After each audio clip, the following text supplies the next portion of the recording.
இப்போ நீங்கள் பார்த்துட்டு இருக்கக்கூடிய இந்த video by and sell recommendation video கிடையாது, ஒரு எஜுகேஷனல் பர்பஸஸ்க்கான வீடியோ.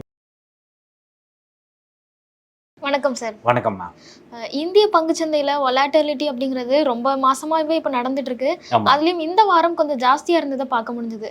ஸோ ஓவராலாக இந்த வாரம் மார்க்கெட் எப்படி பெர்ஃபார்ம் பண்ணியிருக்கு, உங்கள் அப்சர்வேஷன் என்ன சார்? இது நம்ம எதிர்பார்த்தது தான் மேம். நம்ம ஒரு 5 ஈவெண்ட் சொல்லியிருந்தோம். அதாவது ஒரு 10 days பிஃபோர் பேசும்போது நம்ம ஒரு 5 ஈவெண்ட், மேஜர் ஈவெண்ட் சொல்லியிருந்தோம். ஒன்று வந்து ட்ரம்ப் அவர்கள் பதவியேற்றுட்டு அவர் என்ன மாதிரி டேரிஃப் கொண்டு வருவார், அது எந்தெந்த கண்ட்ரிஸை எந்தெந்த செக்டர்ஸ் அஃபெக்ட் பண்ண போகிறது அது தெரியல. அது ஒரு மேஜர் ஈவெண்ட்டாக இருந்தது. அது வந்து ஜனவரி மாதம் 20ஆம் தேதி இருந்தது. 22ஆம் தேதி ஹெச்டிஎஃப்சி பேங்க்கோட ரிசல்ட்ஸ், Q3யோட ரிசல்ட்ஸ் வரணும்னு சொல்லியிருந்தோம். இது ரெண்டுமே லாஸ்ட் வீக்கில் இருந்தது. இதை தவிர்த்து பார்த்தீங்கன்னா 1ஆம் தேதி பட்ஜெட் இருக்குது நமக்கு. 7ஆம் தேதி பிப்ரவரி மாதம் 7ஆம் தேதி ஆர்பிஐயோட மானிட்டரி பாலிசி கமிட்டி இருக்குது. 8ஆம் தேதி டெல்லி எலெக்ஷன் ரிசல்ட்ஸ் இருக்குது. ஸோ பிப்ரவரி 10ஆம் தேதி வரைக்குமே இல்லை 15ஆம் தேதி வரைக்குமே இந்த அன்சர்டனிட்டி இல்லை வாலட்டாலிட்டிங்கிறது கண்டினியூஸாக இருக்க தான் செய்ய போகிறது. ஸோ அது லாஸ்ட் வீக் வாலட்டாலிட்டிங்கிறது எக்ஸ்பெக்டட் லைனில் தான் இருந்தது. நமக்கு ஒரு நல்ல விஷயம் என்னென்னா ஹெச்டிஎஃப்சியோட ரிசல்ட்ஸ் வந்து கொஞ்சம் பெட்டராக இருந்தது. ஹெச்டிஎஃப்சியோட பேங்க்கோட ரிசல்ட்ஸ் கொஞ்சம் கூட மோசமாக இருந்ததுன்னா இன்னும் கொஞ்சம் கூட ப்ராப்ளம் ஆயிருந்திருக்கும். சமவ் அந்த பேங்க்கோட ரிசல்ட்ஸ் கொஞ்சம் பெட்டராக இருக்குது, Q4ம் பெட்டராக இருக்குங்கிற மாதிரி சொல்லியிருக்காங்க. ஸோ அதனால் கொஞ்சம் இதுவாச்சு. பட் ட்ரம்ப் வந்து அந்த மாதிரி ஒரு ரெஸ்ட்ரிக்ஷன்ஸ், ட்ரேட் ரெஸ்ட்ரிக்ஷன்ஸ், டேரிஃப் இம்போஸ்மெண்ட் அதெல்லாம் வந்து எக்ஸ்பெக்டட் லைனில் தான் இருந்தது. பட் மார்க்கெட் வந்து ஷார்ப்லி ரியாக்டட். ஸோ நம்ம அது ஒன்றுமே பண்ண முடியாது. இதை பேஸ் பண்ணி பார்த்தீங்கன்னா எஃப்ஐஐஸ் கண்டினியூஸாக விற்றுட்டே இருக்காங்க. எவ்ரிடே 5000 கோடி 6000 கோடி விற்கிறாங்க. டொமஸ்டிக் இன்ஸ்டிடியூஷனல் இன்வெஸ்டர்ஸ்கிட்ட பர்ச்சேஸ் அவ்வளோ இல்லை. ஸோ அதனால் மார்க்கெட் வாலட்டைலாக தான் இருக்குது.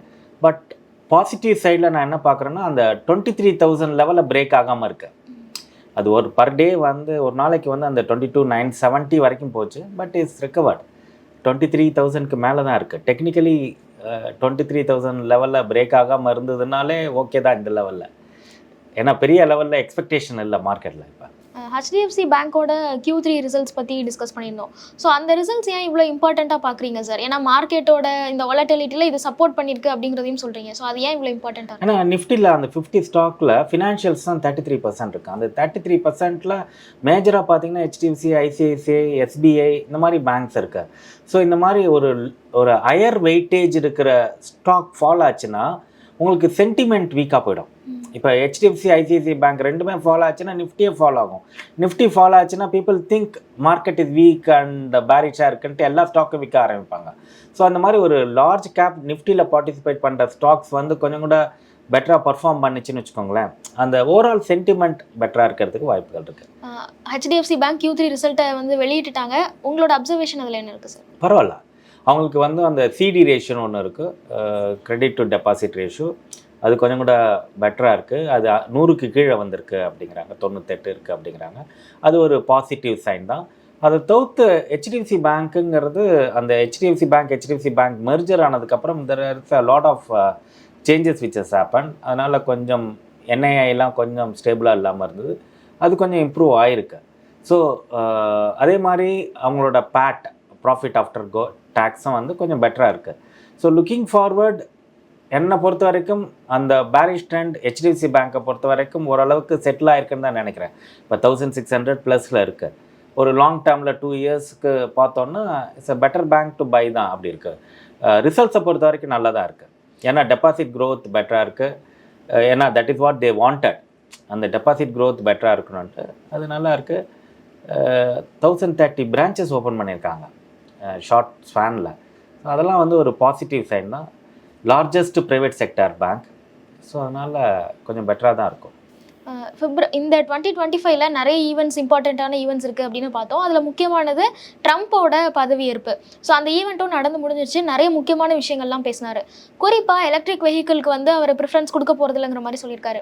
நீங்கள் கூட எலக்ட்ரிக் வெஹிக்கிள்ஸ்க்கு வந்து லாங் டேர்ம்க்கு இன்வெஸ்ட் பண்ணலாம், அந்த செக்டரை சூஸ் பண்ணலாம் அப்படின்னு இதுக்கு முன்னாடி சொல்லியிருக்கீங்க. ஸோ ட்ரம்ப் வந்து இப்படி ஒரு ஸ்டாண்ட் எடுத்திருக்காரு.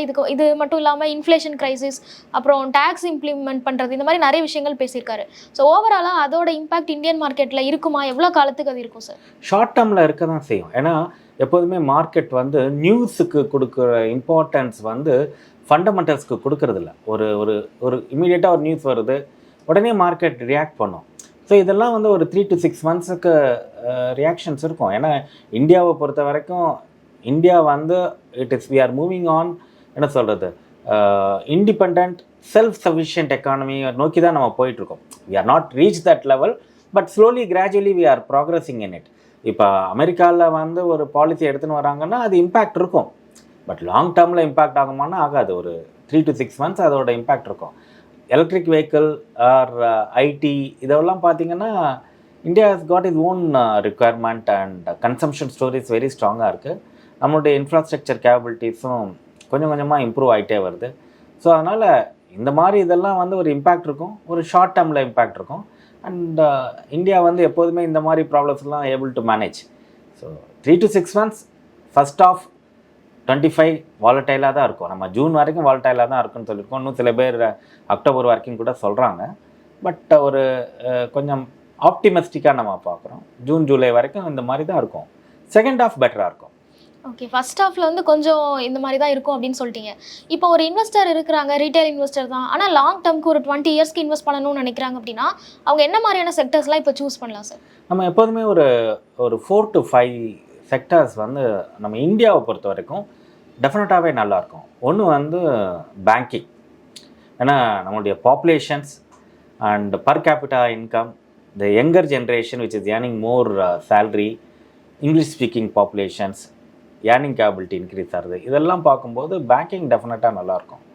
ரெண்டாவது செக்டார் வந்து ஃபார்மா.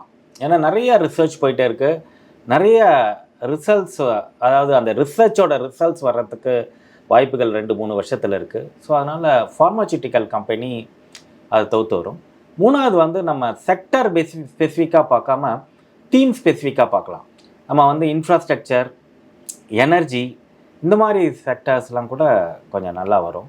அதை தவிர்த்து நார்மலாக இந்தியாவோட பாப்புலேஷனில் த ஸ்ட்ரென்த் வந்து என்னன்னு கேட்டிங்கன்னா கன்சம்ஷன் ஸ்டோரி. நான் people are started consuming more. So அது ரிலேட்டடான கம்பெனிஸ் அதெல்லாம் பார்த்து ஒரு 15-20 இயர்ஸ்க்கு லாங் டேர்முக்கு இன்வெஸ்ட் பண்ணலாம். பட் யாராக இருந்தாலுமே நம்ம திருப்பி இதே தான் நம்ம சொல்லிகிட்டே இருக்கோம். லாங் டேர்மில் இன்வெஸ்ட் பண்ணுங்கள், வேல்யூ இன்வெஸ்ட் பண்ணுங்கள். அதே மாதிரி மூணாவது விஷயம் என்னென்னா கொஞ்சம் கொஞ்சமாக என்டர் பண்ணணும். இப்போ மார்க்கெட் கரெக்டாக இருக்குது, நிஃப்டி வந்து 13-14% தான் கரெக்டாக இருக்குது. சில ஸ்டாக்ஸ்லாம் 40-50% கரெக்டாக இருக்குது. நம்ம ஒரே டைமில் இன்வெஸ்ட் பண்ணினோன்னா மார்க்கெட் அடி வாங்கிச்சுன்னா கஷ்டமாயிடும். ஸோ அதனால் எப்போதுமே நான் 1 லட்ச ரூபா இன்வெஸ்ட் பண்ணுறதுக்கு வச்சுருக்கேன்னா ஃபஸ்ட்டு ஒரு 15,000 ருபீஸ் இன்வெஸ்ட் பண்ணுங்கள். மார்க்கெட் மேலே போச்சா விட்டுடுங்க, கீழே போச்சா திருப்பி வாங்குங்க. ஃபார் எக்ஸாம்பிள் ஒரு ஸ்டாக் வந்து ஒரு 40 ரூபாய்க்கு இருக்குது, நான் இந்த லெவலில் வாங்குறேன்னா என்னால் வந்து 50,000 ரூபாய் இன்வெஸ்ட் பண்ணணும்னா 10,000 ரூபாய்க்கு வாங்குங்க. திருப்பி 38 ரூபாய்க்கு போச்சா திருப்பி வாங்குங்க. திருப்பி 37 ரூபாய்க்கு போச்சுன்னா வாங்குங்க. திருப்பி 39 ரூபாய்க்கு போச்சுன்னா ஆவரேஜ் அவுட் ஆயிருக்கும். You will make a better return. So இது வந்து எப்படின்னா நம்ம படம் வரைகிற மாதிரி தான். உடனே எடுத்தோன்னே பெரியதாக அப்படியே நம்ம பிரிண்ட் போட முடியாது. We need to draw. அதே மாதிரி தான் இன்வெஸ்ட்மெண்ட்டுங்கிறது அது பார்த்து தான் பண்ணணும். என்ன மாதிரியான செக்டர் சூஸ் பண்ணலாம் அப்படின்னு சொன்னீங்க.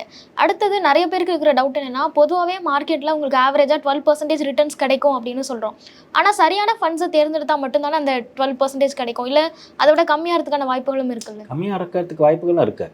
நிறைய பேர் வந்து டைரக்ட் ஈக்விட்டியும் மியூச்சுவல் ஃபண்டையும் கம்பேர் பண்ணுறாங்க. மியூச்சுவல் ஃபண்டில் இன்வெஸ்ட் பண்ணியிருந்தா இவ்வளோ பெட்டர் ரிட்டர்ன் வந்திருக்கும், சில ஸ்டாக்ஸில் இன்வெஸ்ட் பண்ணியிருந்தால் இது கம்மியாக வந்திருக்கு. அந்த மாதிரி பார்க்கக்கூடாது. நம்ம வந்து மியூச்சுவல் ஃபண்டுங்கிறது ரீட்டைல் இன்வெஸ்டருக்கு பெட்டர் ஆப்ஷன். ஏன்னா இங்கே ஸ்டாக் செலெக்ஷன் வந்து கஷ்டமாக இருக்கும். எவ்வளோ ஸ்டாக்ஸ் வந்து நிறையா பண்ணியிருக்கு, 10 டைம்ஸ்லாம் போயிருக்கு. நம்ம அதை கம்பேர் பண்ணி மியூச்சுவல் ஃபண்ட் 10 டைம்ஸ் போகலையே அப்படின்னு சொல்கிறதும், மியூச்சுவல் ஃபண்ட் 25% ரிட்டர்ன்ஸ் கொடுத்துருக்கு, சில ஸ்டாக்ஸ் எல்லாம் வந்து ஃபண்டமெண்டலி ஸ்ட்ராங் ஸ்டாக்கே 15% தான் கொடுக்குறங்கிறது ஒரு வைஸ் கம்பேரிசன் இல்லை. மியூச்சுவல் ஃபண்டுங்கிறது என்ன, உங்களுக்கு டைவர்சிஃபிகேஷன், ப்ரொஃபஷனல் மேனேஜ்மெண்ட், ஸ்மால் இன்வெஸ்டருக்கு ஒரு பெட்டர் ஆப்ஷன்ஸ் இருக்குது. லார்ஜர் இன்வெஸ்டர்ஸ் எனக்கு டைம் கிடையாது, யாராவது மேனேஜ் பண்ணுறாங்க பண்ணட்டும், அந்த மாதிரி இருக்கிறவங்க இருக்குது. சில பேர் வந்து எனக்கு வந்து ஸ்டாக் செலக்ட் பண்ண தெரியும், எல்லாம் நல்லா பண்ணுறதுக்கான வாய்ப்புகள் இருக்குது, நான் அந்த மாதிரி ஸ்டாக்கில் இன்வெஸ்ட் பண்ணுறேன் அப்படின்னு சொன்னோன்னா they can also make better money. நீங்கள் இந்த கோவிடுக்கு அப்புறம் பார்த்தீங்கன்னா எவ்வளோ ஸ்டாக்ஸ் வந்து 10 டைம்ஸ் போயிருக்கு. 2020 வாங்கினவங்க 25ல் 100 ருபீஸ் ஸ்டாக்ஸே 1000 போயிருக்கு. சில ஸ்டாக்ஸ் வந்து 100 ருபீஸ் ஸ்டாக் 120 தான் போயிருக்கு, இல்லை 140 தான் போயிருக்கு. ஸோ அதை ஒரு பெஞ்ச் மார்க்காக எடுத்துகிட்டு stock market bad, mutual fund good அந்த மாதிரி பார்க்கக்கூடாது. நம்ம வந்து ஸ்டாக் செலெக்ஷனுங்கிறது ஃபண்டமெண்டலாக ஸ்ட்ராங்காக இருக்கணும், ஃபியூச்சரிஸ்டிக்காக இருக்கணும், ஃபியூச்சர் கேஷ் ஃப்ளோ வரணும், அதுக்கப்புறம் ப்ரைஸ் டு ஏர்னிங் எப்படி இருக்குன்னு பார்க்கணும், ப்ரொமோட்டர்ஸ் எப்படி இருக்காங்கன்னு பார்க்கணும், அந்த செக்டாருக்கு கவர்மெண்ட்லேருந்து எவ்வளோ சப்போர்ட் இருக்குது அப்படிங்கிறத பார்க்கணும். அது மாதிரி நிறைய ஸ்டாக்ஸ் இருக்குது, நல்லாவே போயிருக்கு. People are made good money. இல்லாட்டினா ஸ்டாக் மார்க்கெட்டில் யார் இன்வெஸ்ட் பண்ண போகிறாங்க? அதான் சார், இப்போது இந்த செக்டர்லாம் வந்து ஃபியூச்சரில் உங்களுக்கு நல்லாயிருக்கும், ஒரு 10-20 இயர்ஸ் டைம் ஃப்ரேம் இருக்குன்னா இதை நீங்கள் ஃபோக்கஸ் பண்ணலாம் அப்படின்னு சொல்கிறோம். ஒவ்வொரு செக்டார்லையுமே இது பொட்டன்ஷியலான ஸ்டாக் அப்படிங்கிறத என்னென்ன க்ரைட்டீரியா வச்சு நம்ம தெரிஞ்சுக்கலாம்? இது டிபெண்ட்ஸ். இப்போ வந்து நீங்கள் உதாரணத்துக்கு என்னோட பார்வையில் இது வந்து எல்லாருமே அக்செப்ட் பண்ணணுங்கிற நெசசிட்டி இல்லை. இப்போ வந்து டிஜிட்டல் ப்ளஸ் ஃபினான்ஸ், முன்னாடி வந்து ஃபினான்ஷியல் சர்வீசஸ் செக்டார் மாத்திரம் பார்த்துட்டு இருந்தாங்க. இப்போ அப்படி கிடையாது. டெக்னாலஜி இல்லாமல் எந்த செக்டரும் க்ரோ ஆக முடியாது. ஸோ அப்போ டெக்னாலஜியை யூஸ் பண்ணி அந்த செக்டர் எப்படி போகிறது அப்படிங்கிறத பார்க்கலாம். ஃபார் எக்ஸாம்பிள், முன்னாடிலாம் ஸ்டாக் மார்க்கெட்டில் ட்ரேட் பண்ணணும்னா நீங்கள் ப்ரோக்கிங் ஹவுஸ்க்கு போகணும், இல்லாட்டினா ஃபோன் பண்ணணும், நீங்கள் சொல்லி பேசி லைன் கிடைக்கிறதுக்குள்ளே ப்ரைஸ் மேலே போய்டும். இப்போ click of the button you are buying it. நீங்கள் எந்த brokers got a mobile app, நீங்கள் click of the button you are buying it everything. நீங்கள் ப்ரைஸ் பார்க்கலாம், வால்யூம் பார்க்கலாம், அனாலிசிஸ் பார்க்கலாம், ரிசர்ச் பார்க்கலாம், எல்லாமே இருக்குது. ஸோ அப்போ இந்த டெக்னாலஜியை யூஸ் பண்ணி ஃபினான்ஸ் செக்டர்ஸ் எப்படி போகிறது, அதாவது we can say fintech companies, நிறைய கம்பெனிஸ் அந்த மாதிரி வருது. ஸோ அந்த மாதிரி கம்பெனிஸ்க்கெலாம் கொஞ்சம் கூட பெட்டர் ஆப்பர்ச்சுனிட்டிஸ் இருக்குது மார்க்கெட்டில். Either or the stock broking or wealth management or lending சைடில் இருக்காங்க, இல்லை பேங்கிங்கில் வராங்க. ஸோ அந்த மாதிரி கம்பெனிஸ் வந்து கொஞ்சம் கூட பெட்டராக இருக்கும். காரணம் என்னன்னு கேட்டிங்கன்னா, அவங்களோட ஃபிக்ஸ்டு எக்ஸ்பென்சஸ் கம்மியாகிடும். ரொம்ப லேமன் பாயிண்ட் ஆஃப் வியூக்கு நான் சொல்கிறேனே, இப்போ நீங்கள் வந்து ஒரு லெண்டிங் ஆர்கனைசேஷன் செட்டப் பண்ணணும்னாலும், இல்லாட்டினா ஒரு ஸ்டாக் ப்ரோக்கிங் பண்ணாலும் இங்கே ஒரு 10 பேர் வச்சுட்டு வேலை பண்ணணும். அதுக்கு ரெண்ட்டு கொடுக்கணும், எலக்ட்ரிசிட்டி கொடுக்கணும், அவங்களோட மெயின்டெனன்ஸ் இருக்குது, ஓவர் ஹெட்ஸ் இருக்குது. இப்போ நீங்கள் எல்லாமே டிஜிட்டலாக பண்ணிங்கன்னா அவங்க வீட்டில் உட்காந்து வேலை பண்ண போகிறாங்க. 10 பேர் உட்காந்து வேலை பண்ணுற இடத்துல 3 பேர் தான் ஒர்க் பண்ணுவாங்க. உங்களோட எக்ஸலன்ஸ், கஸ்டமர்ஸ் எக்ஸலன்ஸ் வந்து இன்னும் கொஞ்சம் கூட பெட்டராக இருக்கும். ரிப்போர்ட்ஸ் வந்து ஈஸியாக அனுப்ப முடியும். அந்த மாதிரி நிறைய சேவிங்ஸ் இருக்குது. ஸோ அந்த கம்பெனிஸ்லாம் என்ன பண்ணுவாங்க, they focus more on operation rather than other எக்ஸ்பென்சஸில் பண்ண மாட்டாங்க. ஸோ அப்போ வந்து அந்த மாதிரி companies they can able to give a services at a lower cost, நிறைய பேரை ரீச் பண்ண முடியும். இன்றைக்கி வந்து ஒரு ப்ரோக்கிங் இருக்காங்கன்னா ஏதோ சென்னைக்குள்ளே இருப்பாங்க, இல்லாட்டினா ஒரு அதுக்குள்ளே ஒரு தமிழ்நாடுக்குள்ளே இருப்பாங்க. அப்படிலாம் கிடையாது. இப்போ ஒரு ப்ரோக்கிங் ஆகும்னா they can expand across India. நல்ல ரிசர்ச், நல்ல ஸ்டாக் கொடுத்தாங்கன்னா அந்த மாதிரி போய்டும். அந்த மாதிரி fintech companies will do well. ஏன் ஈவியை வந்து கொஞ்சம் கூட பெட்டராக சொல்கிறோன்னா, கவர்மெண்ட்டே ப்ரமோட் பண்ணுறாங்க. நீங்கள் அந்த மாதிரி கம்பெனிஸில் என்ன பார்க்கணும் அப்படின்னா, அந்த கம்பெனியில் இம்பார்ட்டன்ட் பார்ட் என்ன, பேட்ரி, அதில் என்ன டெக்னாலஜி இருக்குது, அவங்க வந்து நிறைய ரிசர்ச் அண்ட் டெவலப்மெண்ட்டுக்கு பண்ணுறாங்களா, சார்ஜிங்க்கு என்ன பண்ண போகிறாங்க. ஸோ ஈவி கம்பெனிஸ் பார்த்தோன்னா அந்த மாதிரி பார்க்கணும். இப்போ நம்ம பேங்கிங்னு பார்த்தா பேங்கிங் பார்க்க வேணா ஃபின்டெக்காக பார்க்கணும்னு சொல்கிறோம். ஆட்டோமொபைல்னு பார்த்தா பியூர் ஆட்டோமொபைல் பார்க்காதங்க, ஈவி பாருங்கள் அப்படின்னு சொல்கிறோம். ஸோ இந்த மாதிரி நம்ம வந்து எனர்ஜின்னா முன்னாடினா ஆயில் அண்ட் கேஸ் மாத்திரம் பார்ப்போம், அப்படி பார்க்கக்கூடாது. ரினியூவபிள் எனர்ஜி, இப்போ யார் சோலாரில் வராங்க, யார் வந்து க்ரீன் எனர்ஜியில் வராங்க, அதில் கவர்மெண்ட் வந்து எவ்வளோ சப்போர்ட் பண்ணுறாங்க, எவ்வளோ ரிக்குயர்மெண்ட் இருக்குது அப்படின்ட்டு. ஸோ அந்த டைனமிக்ஸ் சேஞ்ச் ஆகிடுச்சு. நம்ம முன்னாடி வந்து ஒரு 5 செக்டர் வச்சுருப்போம், அதில் ஃபண்டமெண்டல்ஸ் மாத்திரம் பார்க்குறோம். இப்போ அந்த மாதிரி கிடையாது. ஸோ இட் ரிலேட்டடாக என்னென்ன மாதிரி ஃப்யூச்சரில் நெக்ஸ்ட்டு 1 இயரில் எப்படி போகும், 2 இயர்ஸில் எப்படி போகும், 3 இயர்ஸில் எப்படி போகும், அந்த மாதிரி விஷயங்கள்லாம் பார்த்துட்டு அந்த மாதிரி கம்பெனிஸில் இன்வெஸ்ட் பண்ணினோன்னா பெட்டராக இருக்கும். நீங்கள் சொன்ன மாதிரி க்ரீன் எனர்ஜியோ இல்லை ஆர்டிஃபிஷியல் இன்டெலிஜென்ஸோ இப்போ பூமிங்னு நம்ம பேசிகிட்டு இருக்கோம். பட் அது ப்ராக்டிக்கலாக ஃப்யூச்சரில் அந்த மாதிரியான ஒரு அவுட்புட் அதில் கிடைக்குமான்னு தெரியாது. அப்படி இருக்கும்போது இந்த மாதிரி செக்டர்ஸை நம்ம சூஸ் பண்ணலாமா சார்? நீங்கள் 2000 இன்டர்நெட் இ-காமர்ஸ் வரும்போது நானே நினச்சேன், வேறு யாருமே போக வேண்டாம், யார் போய் இப்போ ஆன்லைனில் வாங்க போகிறாங்க. ஏன்னா எங்கள் மதர்லாம் போயிட்டு சாரீ வாங்கினா 5 மணி நேரம் ஆகும், வெளியில் எடுத்துகிட்டு வந்து பார்ப்பாங்க. இன்றைக்கி கிளாஸே ஆன்லைனில் வாங்குறாங்க, புக்ஸ் ஆன்லைனில் வாங்குறாங்க. இ-காமர்ஸ் வந்து க்ரோன் டு த எக்ஸ்டென்ட். ஒரு பிஃபோர் கொரோனா யார் போய் ஆன்லைனில் படிக்க போகிறாங்க, ஆன்லைனில் படிக்கிறதே வந்து people are feeling it's not good. எனக்கு தெரிஞ்சு சின்ன பசங்கள்ட்டெல்லாம் மொபைல் ஃபோன் தரமாட்டாங்க, லேப்டாப் தரமாட்டாங்க. இன்றைக்கி வந்து மொபைல் ஃபோனும் லேப்டாப்பும் இல்லாத குழந்தைங்களே கிடையாது. ஸோ எஜுடெக் is growing in it. So அது மாதிரி தான் இதுவும். நீங்கள் ஆர்டிஃபிஷியல் இன்டெலிஜென்ஸாக இருக்கட்டும், ஈவியாக இருக்கட்டும், க்ரீன் எனர்ஜியாக இருக்கட்டும், ரினியூவபிள் எனர்ஜியாக இருக்கட்டும், இன்றைக்கி வந்து வி லுக் அட் ஒரு பிகினிங் ஸ்டேஜில் இருக்குது. அது எப்படி எவால்வ் ஆகும் அப்படிங்கிறது தெரியலன்னா, இந்த மாதிரி செக்டர்ஸ் இல்லாட்டினா இந்த மாதிரி ஒரு ஆப்பர்ச்சுனிட்டிஸ் வந்து இனிஷியல் ஸ்டேஜில் இன்வெஸ்ட் பண்ணும்போது இது மாதிரி கொரிஸ் வரும். அதுக்கான ரிஸ்க் இருக்கான்னு கேட்டிங்கன்னா definitely yes, the risk is there. But அந்த செக்டார் வந்து எதோட கனெக்ட் ஆகிருக்குன்னு பார்க்கணும். ஃபார் எக்ஸாம்பிள் ஈவியை பற்றி பேசுனீங்கன்னா யூசர் யார், end of the day people, emissions, cost வந்து பெட்ரோலோட கம்மியாக இருக்கா, நல்ல டெக்னாலஜி வருதா, அஃபோர்டபுளாக இருக்கா, இதெல்லாம் கொண்டு வந்தாங்கன்னா அந்த செக்டர் வில் கோ வெல். இப்போ ஆர்டிஃபிஷியல் இன்டெலிஜென்ஸை பற்றி என்ன சொல்கிறாங்க, இப்போ நீங்கள் போயிட்டு ஒரு அட்வைஸ் வந்து ஒரு லாயர்கிட்ட கேட்கணுன்னா ஒரு சிட்டிங்கே 1500 to 2000 rupees ஆகும். Click of the button you get it for 100 rupeesனா why not people will use it இல்லையா? ஸோ அப்போ வந்து how many people we reach them at a affordable cost. இந்த டெக்னாலஜி அதை கொடுக்குமான்னு பாருங்கள். கொடுக்குன்னு சொன்னோன்னா that is the best investment you can make it. இதில் இன்னொரு சேலஞ்ச் இருக்கிறது என்னென்னா டைம் ஃப்ரேம். ஏன்னா என்னால் இன்னும் ஒரு 20 இயர்ஸ்க்கு தான் இன்வெஸ்ட் பண்ண முடியும் அப்படின்னு நான் ஒரு பிளான் பண்ணியிருக்கேன். அப்படின்னா இந்த ஆர்டிஃபிஷியல் இன்டெலிஜென்ஸோ இல்லை க்ரீன் எனர்ஜியோ எவ்வளோ நாளில் அந்த ஒரு ஃப்ரூட் கொடுக்கும் அப்படின்னு நமக்கு தெரியாதுல்ல சார். ஸோ அதை எப்படி மேட்ச் பண்ணுறது? நம்ம வந்து ஒரு டைவர்சிஃபைடு போர்ட்ஃபோலியோ தான் வச்சுக்கணும்னு சொல்கிறோம். நம்ம எல்லாத்தையும் கொண்டு போய் ஆர்டிஃபிஷியல் இன்டெலிஜென்ஸ்லையும் ஈவிலையும் ரினியூவபிள் எனர்ஜிலையும் போடுங்க அப்படி சொல்லக்கூடாது. எந்த ஒரு செக்டார்லையுமே 8% மேலே இன்வெஸ்ட் பண்ணக்கூடாது. That is a bench mark. 8% மேலே போனீங்கன்னா உங்கள்கிட்ட கான்சன்ட்ரேஷன் ரிஸ்க் இருக்குன்னு அர்த்தம். அந்த செக்டர் நல்லா பண்ணிச்சுன்னா you will do extraordinary well, பண்ணலைன்னா ரொம்ப மோசமாக போயிடும். ஸோ அப்போ நீங்கள் 1 லட்ச ரூபா வச்சுருந்தீங்கன்னா 8000 ரூபா தான் ஒரு செக்டரில் இன்வெஸ்ட் பண்ணணும். ஸோ அப்போ ஆர்டிஃபிஷியல் இன்டெலிஜென்ஸில் 8000 ரூபா இன்வெஸ்ட் பண்ணுறீங்க, டெக் கம்பெனிஸில் 8000 ரூபா இன்வெஸ்ட் பண்ணுறீங்க, தென் ஈவியில் 8000 ரூபா இன்வெஸ்ட் பண்ணுறீங்கன்னா பாக்கி இருக்கிற 72 rupees ஆர் 76,000 rupees நீங்கள் வேறு செக்டர்ஸில் தான் இன்வெஸ்ட் பண்ணணும். So diversification will reduce risk and enhance your return. நீங்கள் எக்ஸ்ட்ராடனரியாக பண்ணுவீங்களான்னா பண்ண மாட்டீங்க, ஆனால் பூரா டெஃபினட்டாக பண்ண மாட்டீங்க. கொஞ்சம் மாடரேட் டு பெட்டர் ரிட்டர்ன்ஸாக இருக்கும். ஸோ அப்போ வந்து ஒரு செக்டார்னா 8% தான் இருக்கணும். அந்த செக்டாருக்குள்ளே இருக்கிற ஸ்டாக்லேயும் 8% தான் இருக்கணும். நீங்கள் 1 லட்ச ரூபா வச்சுருக்கீங்கன்னா 12 to 13 ஸ்டாக் இருக்கணும். 10 லட்ச ரூபா வச்சுருக்கீங்கன்னா அதுக்கு தகுந்த மாதிரி உங்களுக்கு டைவர்சிஃபிகேஷன் இருக்கணும். டைவர்சிஃபிகேஷன்னா நிறைய பேர் என்ன நினச்சிட்டு இருக்காங்க, நான் மியூச்சுவல் ஃபண்டில் கொஞ்சம் போட்டிருக்கேன், ஸ்டாக்கில் கொஞ்சம் போட்டிருக்கேன், டைவர்சிஃபைடுன்னு நினைக்கிறாங்க. இல்லாட்டினா 4 மியூச்சுவல் ஃபண்டில் போட்டிருக்கேன் டைவர்சிஃபைடு. அப்படி கிடையாது. நீங்கள் வந்து ஒரு லார்ஜ் கேப்பில் வந்து ஏ மியூச்சுவல் ஃபண்டில் போடுறீங்க, இன்னொரு லார்ஜ் கேப்பில் பி மியூச்சுவல் ஃபண்ட் போடுறீங்கன்னா இங்கேயும் இன்ஃபோசிஸ் இருக்கும், அங்கேயும் இன்ஃபோசிஸ் இருக்கும், இங்கேயும் டாட்டா மோட்டர் இருக்கும், அங்கேயும் டாட்டா மோட்டர் இருக்கும். எங்கே டைவர்சிஃபிகேஷன் கிடையாது. நீங்கள் செக்டார் மியூச்சுவல் ஃபண்டில் என்ன ஃபேக்ட் ஷீட்டில் பார்த்துட்டு எந்தெந்த செக்டாரில் இன்வெஸ்ட் பண்ணியிருக்காங்க, எந்தெந்த ஸ்டாக்கில் இன்வெஸ்ட் பண்ணியிருக்காங்க, இது எல்லாத்தையும் பார்த்து எல்லா செக்டார்லேயுமே நமக்கு ப்ரெசன்ஸ் இருக்கா. ப்ராமிசிங் செக்டார்ஸில் ஒரு 10 செக்டர் ரெடி பண்ணி வச்சுக்காங்க. அந்த 10ல் டைவர்சிஃபையாக பண்ணியிருக்கோமா, ஒவ்வொரு செக்டார்லேயும் ஒரு 3 ஸ்டாக் இல்லை 2 ஸ்டாக் பண்ணியிருக்கோமா, ஸோ 8 செக்டார்னால் 16 ஸ்டாக்கில் இன்வெஸ்ட் பண்ணியிருக்கோமா. ஸோ அதில் வேணால் கொஞ்சம் மேலே கீழே பண்ணிக்கலாம். இப்போ எனக்கு நெக்ஸ்ட் 2 இயர்ஸ் பேங்கிங் நல்லா போகுன்னா அதில் 13-14% வச்சுக்கோங்க. Next 3 years ID and AI போகணுன்னா அதில் 13-14 வச்சுக்கலாம். அப்பயும் 13-14 தான் போகணும். 13 தூக்கி 60% போகிறதோ 70% போகிறதோ அந்த மாதிரி போகக்கூடாது. So diversification, selecting a right stock, கொஞ்சம் ஒரு லாங் டேர்ம் வேல்யூ இன்வெஸ்டிங், இதெல்லாம் ஒரு ஃபண்டமெண்டல் பிரின்சிபல். ஸோ அது மாதிரி இன்வெஸ்ட் பண்ணினவங்க எனக்கு தெரிஞ்சு நிறைய பேர் இருக்காங்க. They made huge money, crores and crores of money they made it.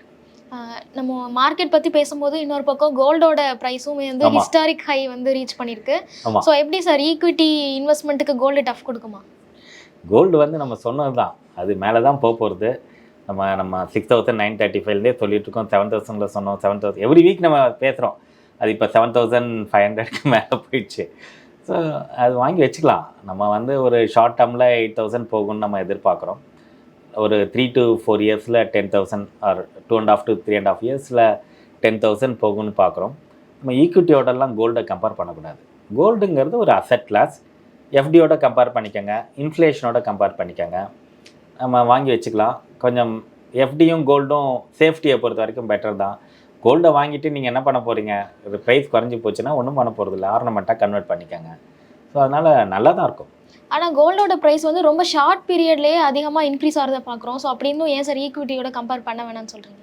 அப்படி இல்லை, நமக்கு போன வருஷம் 17-25% வரைக்கும் கோல்டில் ரிட்டர்ன்ஸ், நான் டிஃப்ரெண்ட் பீரியடில் இன்வெஸ்ட் பண்ணுறதுக்கு சொல்கிறேன். எல்லாருக்குமே சேம் ரிட்டர்ன்ஸ் வந்திருக்காது. ஸோ வந்திருக்குன்னா இந்த வருஷமும் அப்படி வரும்னு சொல்ல முடியாது. கோல்டை பொறுத்த வரைக்கும் நம்மளுடைய எக்ஸ்பெக்டேஷன் 10 to 11% தான் இருக்கணும். 7,000 ஆரம்பிச்சது, 7,700 போயிடுச்சா, ஐ எம் ஹாப்பி. இப்போ 7,900 போயிடுச்சு, 8,000 போயிருக்கு, திருப்பி ஒரு கரெக்ஷன் ஆச்சு, 200 rupees கரெக்ஷன் ஆச்சுன்னா நம்ம உடனே கோல்டு கரெக்டாக ஆகுது, பேட் இன்வெஸ்ட்மெண்ட் அப்படிலாம் பார்க்கக்கூடாது. நான் என்ன கேட்டிங்கன்னா, நான் 900 rupeesலேருந்து கோல்டு வாங்குறேன் பர் கிராம்.